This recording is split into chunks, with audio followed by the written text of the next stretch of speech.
Japan Booze Blind, care of Japan Eats. We are in Koenji at Las Meninas, a beautiful little bar that focuses on Spanish wine and tapas.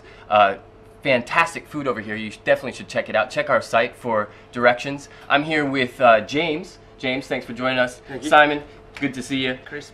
We are here to answer a very important question today, a question that is on everybody's mind, and that is, what do women want?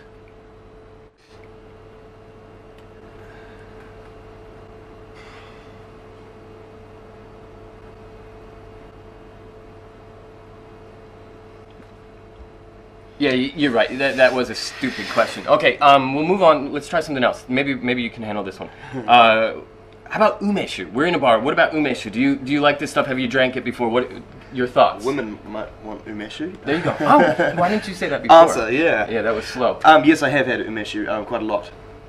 Usually it's when my fiance leaves some in the fridge, or I often give it as omiyage as well, because it's a nice present to give to people back home. And people are going to open it immediately. And they get open it and they share it with me, and I enjoy that. Yeah, I know what kind of guest you are. Yeah.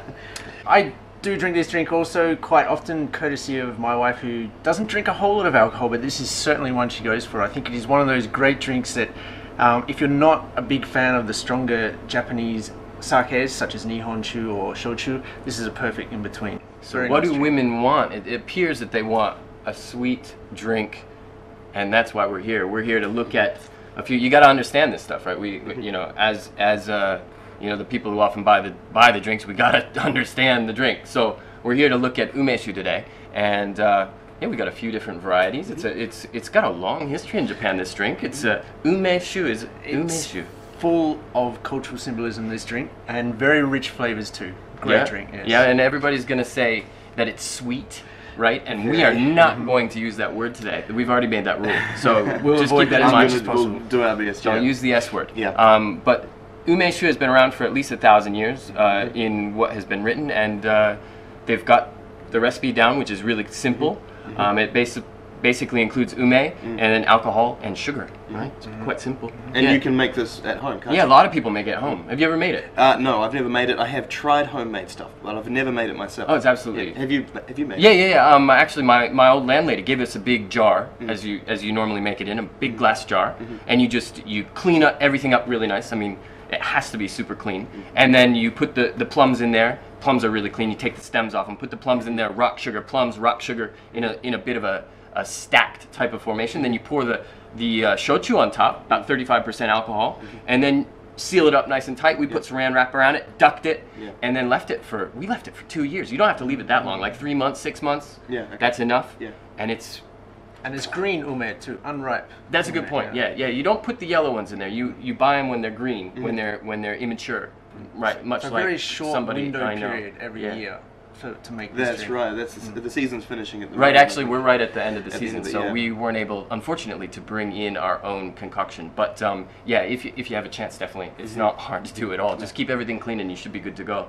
Yeah, upend that thing once a month, once every 3 months to get the sugar dissolved. But it's 6 months later, ladle it out. Ladle it out. Yeah. Bring your friends over. That's actually what we did. We had a big birthday party in February, and like 6 people had birthdays. And I'm like, okay, this is a great time. So we cracked that thing open. I thought it was going to be crap, actually, to be honest with you. It was absolutely amazing. Yeah. And it was so good that at the end of the night, there was red wine all over the ceiling. That's how good it was. Fun party. That doesn't happen. That was a party. Yeah, it involved a CO2 corkscrew, but whatever. That's another story.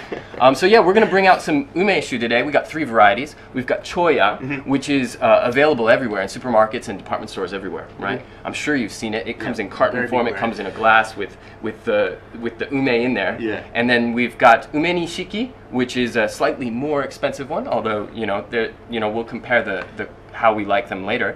And then the most expensive one is the kaga umeshu, and all 3 of them are nice. I tried them earlier, one thing to keep in mind, right?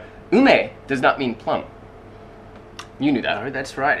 It's more closely related to an apricot than a plum. Or it's somewhere in between, right? Something to do with the acidic levels. Right, because plum has what, like 1 to 2% acidity. Yeah, that's right. And then apparently the ume has like 4 or 5%. Close to 5, Somewhere in between. So Yeah. that's why we can't really call it plum wine, because it's not plum and it's not a wine. So we're gonna call it Umeshu. Yep, there you go. All right, so without further ado, let's bring out the 3 contestants. We're gonna taste them and we're gonna see how we like them. We're gonna get your ideas on these 2. All right, let's go. All right, this is how we do it. We've got them blindfolded so they can't see anything. They can smell it and they can taste it. That's what they're gonna do. We're gonna start with Umeshu number 1. Here we go. James, put your hand out. There you go. Thank you. Simon, put your hand out. There you go.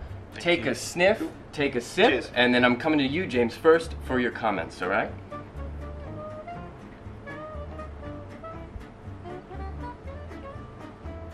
It's very thick, but the texture is very thick. It's quite sharp. It has quite a strong sour feel. I'm gonna have to compare it with the other ones, but it's very pleasant. The first one's always tough because you don't have anything to that's right. to play it off of. What do you think, Simon? Yeah, the flavors definitely coming at you all at the same time. This one's a very well held together drink. I think, yeah, I like this one. It's good. I felt that number 1 was pretty familiar. So take another sip. Got quite strong raisiny, curranty flavor in it. Right? Yeah. Yeah. Definitely. You got that? Yeah, I am wanting to compare it to the next one though, just to see how much it stands out. In Okay, comparison. I'm gonna put this down for you, Simon. All right, taste test number 2. Put your hand out, James. There you go. Thank you. Simon, your turn. There you are. Thank you. All right, enjoy that. Coming to you first, Simon. Yeah, this one is definitely taking me off in a couple of different directions from the start. The last one, definitely everything at the same time. This one, got a few different things going on in the mouth. You can really taste the fruit and the alcohol quite separately, but it's still a good drink.